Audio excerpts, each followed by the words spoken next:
मुसलमान जिसको एक बीमारी कभी नहीं हो सकती थी, सबसे ज्यादा गोली बिक रही है ज़ैनेक्स की पाकिस्तान में, डिप्रेशन। मोमिन को कैसे डिप्रेशन हो सकता है? अल्लाह वाले को कैसे डिप्रेशन हो सकता है? तुमने तो पहाड़ जमीन एक कर दिया, माजी का रेफरेंस है तुम्हारा। तुम कैसे घबरा गए आगे से? तुम्हें क्यों मायूसी होगी? डाउट कहां से आ गई? जबकि पहला जुमला अल्लाह कुरान में कहता है इंसान और बंदे का ताल्लुक कायम ज़ालिकल किताबु ला रैब फीह से होता है। हम कैसे शक में आ गए? अगरचे वो बहुत आगे निकल गया है, अगरचे मद्दे मुकाबिल बहुत आगे निकल गया है, तो जिंदगी इन्हीं चीजों का नाम है बेटा। लोग तुझसे आगे चले जाएंगे, लोग तुझे पीछे छोड़ जाएंगे, क्योंकि तेरे पास वसाइल नहीं होंगे, तेरे पास असबाब नहीं होंगे, तेरे पास वो शोहरत नहीं होगी, वो तलक्की बिल कबूल नहीं होगी, लोग तुझे अब मानते नहीं होंगे, तेरा सिक्का बिकता नहीं होगा, तू लोगों की धड़कन नहीं होगा, तू किसी का एहसास नहीं होगा और किसी की फिक्र नहीं होगा। इन लम्हात में और इन वादियों में लीडर पैदा होता है, इन लम्हात में और इन घाटियों के अंदर एक इमाम और क़यादत जन्म लेती है, और इन्हीं औकात के अंदर एक रूह अपनी एक्सीलेंस को अटैच करने के लिए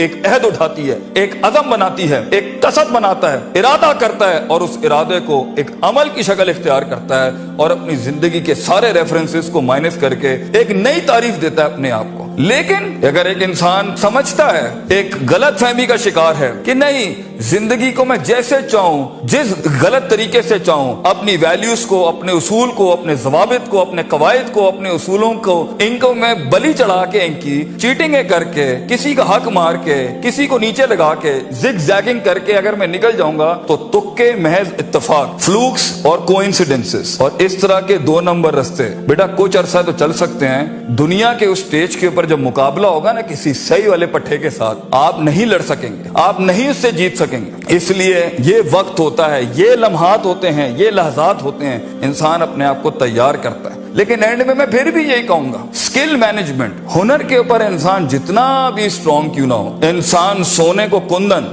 कतरे को समंदर, जर्रे को एक चट्टान और एक छोटी सी आतिश को एक आतिश फिशा तब बनाता है जब उसके अंदर वो कलेजा हो, वो जिगर हो, परसिस्टेंट रहने का, पेशेंट रहने का, साबिर रहने का, कंसिस्टेंट रहने का, कांस्टेंट रहने का, मुस्तकिल मिजाज रहने का, इस्तकलाल रहने का, कि I'll keep falling down and I'll keep moving forward. I'll keep falling down and I'll keep moving forward. He strikes his way in those storms that are meant to nail him down.